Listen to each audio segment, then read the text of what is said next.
Hi my dear friends, welcome back to our YouTube channel. This is your ADC Maths. This is a new chapter, a new beginning, Fourier transforms. Fourier transforms. As we already come across, there are many transforms are there in the engineering and the technologies curriculum. There are three important transformers. The one is Laplace transform, but the Laplace transform is only meant for 0 to infinity. This is called positive real line system. This is called the positive side. Once when we extend this for the whole real line system, including the negative sides of the real line system, so from minus infinity to plus infinity. So extension of the Laplace becomes a Fourier transforms. But once they are in continuous type, we use the integration. And the others, the applications, the uses of the Laplace transform is to determine the integrals, definite integrals or indefinite integrals in the form of Laplace transform. How many of you know the Laplace transform? The Laplace transform of f of t is equal to integral 0 to infinity e to the power minus st f of t dt. Is right? So when I apply the function f of t under the Laplace transform, when we integrate this with respect to t, so this is the t, this is the t, this is the t, so this is called the parameter s, and this is often called as the kernel of the transform. If you say that in your mobile phone, what will be the OS, Android version? Suppose we are using a system, what is your system processor? The same thing here. Depends upon the processor, your speed will comes, the performance of the system will decided by the processor.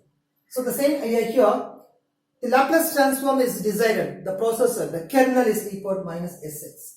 So the output is only decided by the kernel, that is the f of s.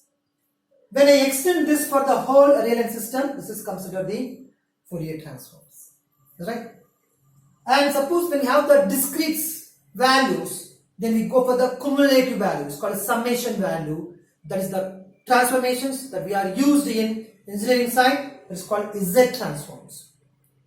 So normally any engineering graduates, they should know, must know Laplace transform, Fourier transform, these two for continuous type systems, and the third one is the discrete type system called Z transforms.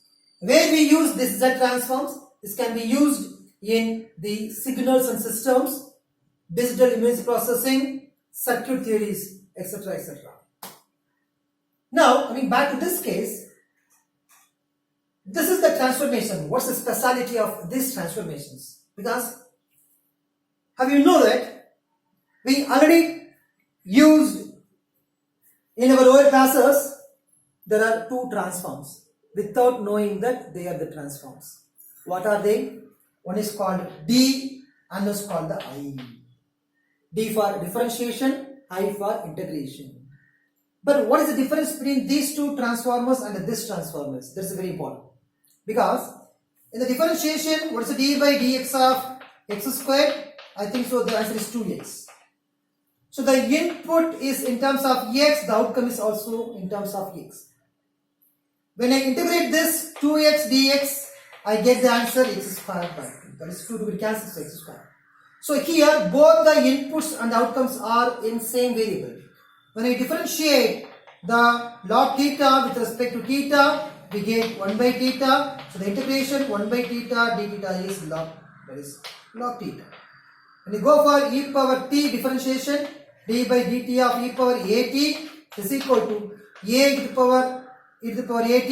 When I integrate this a to the power at, we get the answer is simply e to the power at.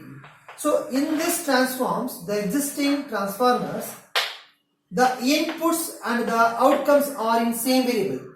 It is in x means it is also x. It is theta means it is theta. It is y means this is also y. But here, in this case, the transformer is completely different.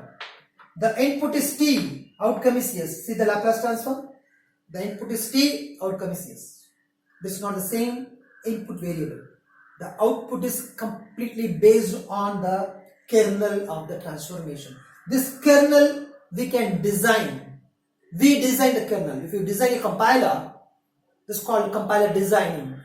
How to get the performance, how to get the better performance is based on the RAM and the motherboard, the processor particularly.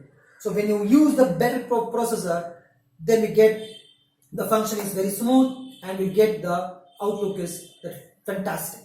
So this is the kernel of the transformation. So this only decides the output. In this kernel, what's the parameter here? Yes, so that's why the output is this. So the input is T, outcome is yes. The same idea when I extend for the whole real-time system, then this comes under Fourier transforms. Already we have seen that Fourier series. What's a Fourier series?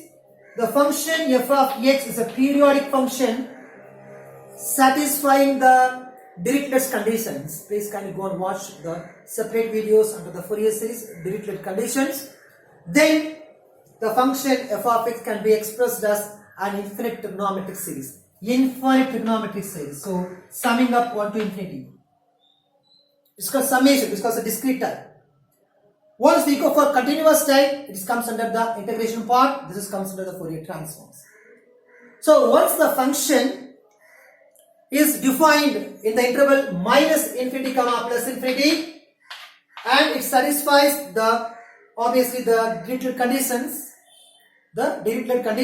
then the function f of x can be represented in the integral form.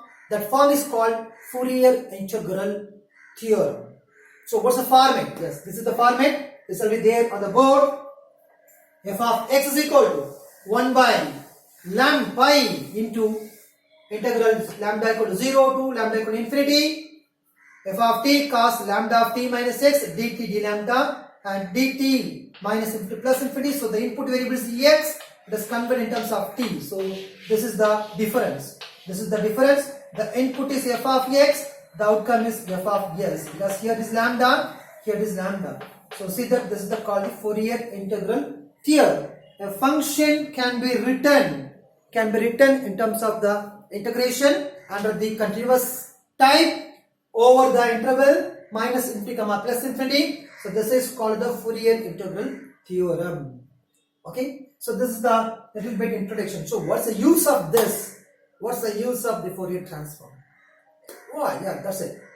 Fourier integral transforms, Fourier integral theorem, Fourier transforms can be used to evaluate the given infinite integrals in a easy manner.